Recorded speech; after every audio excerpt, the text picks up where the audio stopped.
first, live, local. This is Fox 12 Now.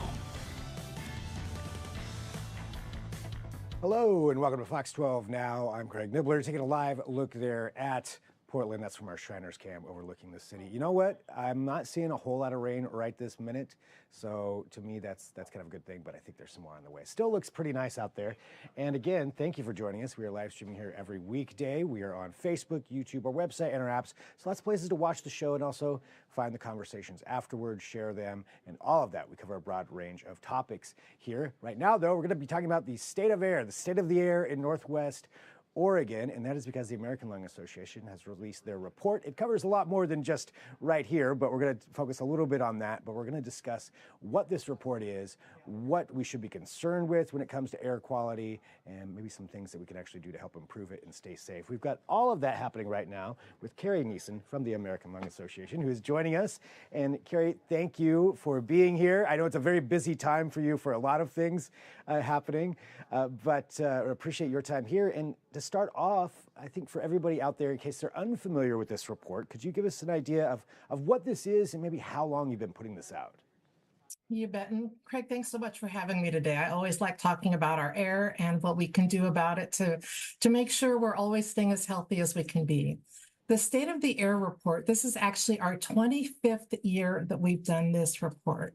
And what this report does is it takes air quality from monitors all across the nation, and we download the data and we crank out a report that puts the air pollution in language that everyone can understand. So it's done like a report card at school, you know, pass, fail, or letter grade. So it lets people know how their air quality is where they live and where they work. And this particular report takes a look at two of the most common pollutants, and that's ozone and particle pollution. And 25 years of data, that's a tremendous amount of data right there, and plus just having that from all across the nation. So that's a really great way to keep track of all of this. To clarify, so when you talk about ozone and particulate, what are those two, I guess, as a definition? Yeah, ozone actually doesn't come directly out of tailpipes. Doesn't come directly out of our vehicle emissions. Ozone is actually a very reactive molecule that's three oxygen molecules. And what happens when you've got nitrogen oxides or volatile organic compounds, which does come out of tailpipes, it does come out of smokestacks, and you combine that with sunshine, you have the formation of ozone. And ozone is very reactive. And when people breathe ozone into our lungs, it causes inflammation that's kind of like a sunburn on the inside of our lungs. So it's very harmful to lungs. Now, particle pollution is actually the most common pollutant in our area. And that's when you've got microscopic bits of solid and liquid particles that are in the air, and then we breathe them in. And the challenge with these particles is that they're so very small. Larger particles that we breathe in, like whether dust or pollen particles, are larger, and we might cough them out or we might sneeze them out. But the particles that we're talking about, and if you were a scientist, you might call it PM 2.5, they're very small. You could fit about 35 of these particles in the diameter of a human hair. So what happens when these particles are in the air, we take them into our lungs. They're so small, they slip past our defense systems. They get into the lungs where they can lodge there. And some of the smaller particles are so small, they actually go through the lungs to the alveoli, and they can actually be transferred directly into the bloodstream, where they can go throughout our bodies and cause inflammation and harm. Wow. And what is, for those particles, what's creating those? Where are those coming from? It can come from tailpipes. It can come from wood burning stoves. In the summer, you know, we have those awful wildfires, and we have the wildfire smoke. So it can come from many different sources. And so you're monitoring this all across the country and taking a look at this to see, you know, how the quality of air is. And I guess looking at it, since you have 25 years of data of doing this, of putting this out, generally speaking, has air quality improved or or not over that amount of time? We kind of have some mixed news on that. Ozone is actually the most predominant pollutant across the nation. And because of the Clean Air Act, we have made great strides in cleaning up ozone pollution. I think back in the old days of LA, where you might fly into LA or visit LA, go to Disneyland, and the air was just brown. You could barely see, across the street. And California has done a great job of cleaning up a lot of their pollution. So while they still have bad air quality days, it's much less bad than it used to be. So we have seen progress in around the nation in ozone pollution. Oh, go ahead. Particle pollution, we haven't quite seen the same improvements. In fact, the spikes of deadly particle pollution have actually increased. And this report actually shows the highest number of hazardous days that we've ever seen in any of our reports. And that largely comes from the wildfires that we have in the American West. So I was wondering about that, how much of an effect that is having on everything. And so when we look at, say, Northwest Oregon, I noticed some of the grades weren't the greatest for some of the counties around here. And is that a direct result of those wildfires, or are there other forms of pollution that are causing that? It's largely due to the wildfires. The grades that we give grades in ozone, and there were some, we do have some ozone issues in Oregon for ozone. Again, that's usually during the summer months, and it's usually in areas where there's higher traffic. So you've got the emissions from the tailpipes combining with the sun and the heat and causing ozone.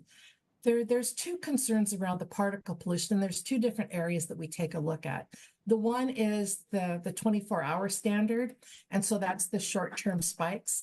And so that's going to be greatly influenced when we do have wildfires. Or you might have a winter inversion in an area that's in a bowl, and you've got some topographical challenges, and so the air kind of stagnates. And so fireplaces and other wood burning appliances in the winter months can cause hazardous conditions.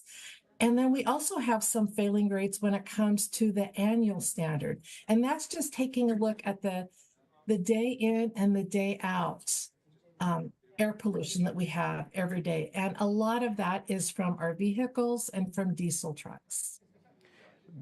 What are some improvements that have been made, maybe from a governmental standpoint, or could be made to help reduce some of those emissions? Yeah, there's we're doing, and Oregon has done a great job with many of those things. We have a clean fuel standard, so we're working to clean up our fuels. When we have cleaner fuels, there's less harmful pollutants that are getting into the air. We're making strides on having more electric vehicles. Electrifying fleets is a crucial part of what we're doing. We're seeing some companies actually do voluntary work on electrifying their fleet, because that's something that we can do that's really going to make a difference. Another thing we need to do is we need to clean up our diesel fleet. Oregon has a lot of the older trucks. Those trucks were meant to last for decades.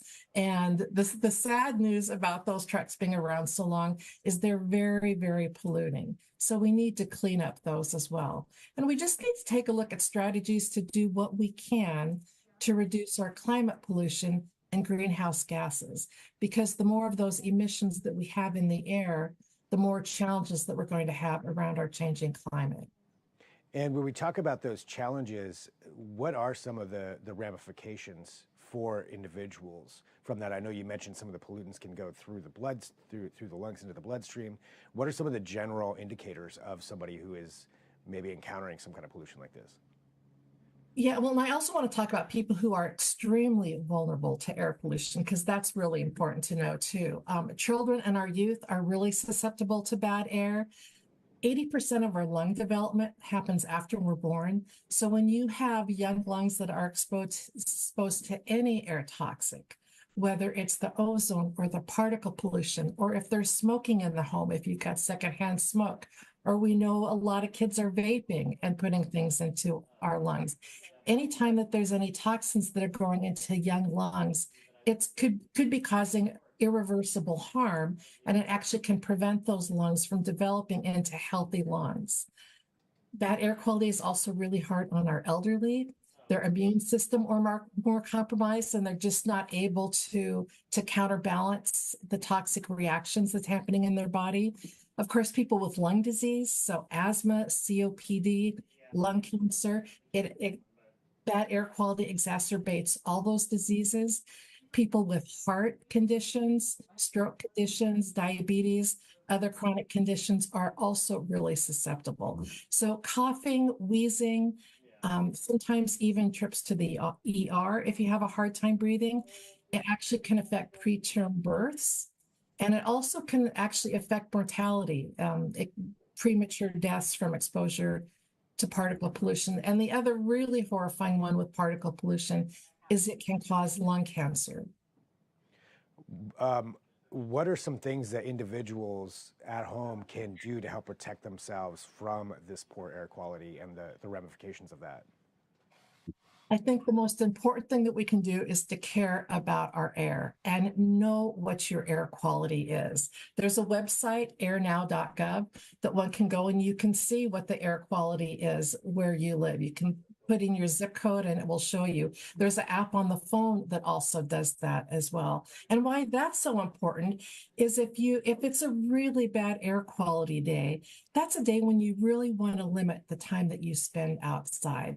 That's not the day to go on your hardcore run or do a lot of strenuous exercise outside. You really want to take care of yourself. And there's also things we can do to prepare for the upcoming wildfire season, because it's not a matter of, is there going to be one? It's, when is it going to get here? And people can prepare by getting air purifiers and setting up at least one room in your home. Ideally, a room that's an interior room with no outside windows and doors, and find an air purifier that you can set up that's meant to service the square footage of that room. So you will have at least one room in your home where you can go and breathe healthy air, because it's really important to try to keep that smoky air outside. Well, anything else that you think is important for people to know about the report and just in general going forward here as we do enter towards that wildfire season? Yeah, if people have questions, we have a lung helpline, which is a great resource. It's 1-800-LUNG-USA. It's staffed by respiratory therapists and nurses, and they are there to answer any and all of your questions about anything related to lung health. So if you want more information, that's a great place to go. We also have a lot of good information on our website, lung.org. Well, Carrie, thank you very much for joining us here to talk about this and for an understanding, of some of the issues that are out there that people need to be aware of and some of the ramifications of this air. And I'm glad there's some work being done to help, eventually clean it up a little bit more. It sounds like we've done some work, but still a long ways to go. And that's what people also need to be aware of. So, Carrie, thank you very much for joining us here today. Thank you. Appreciate your time. Absolutely. And for everybody watching too, thank you for being a part of Fox 12 Now. I appreciate you being here. We're going to switch gears here in just a minute. We're going to be having the Fox 12 Weather Podcast video edition. You love the audio edition. You'll love the video edition. It's a lot of fun. So that's coming up shortly after this. So whatever platform you are watching me on, just hop right back here in just a few minutes and we'll have that going for you. We'll sign off right now. I'm Greg Nibbler.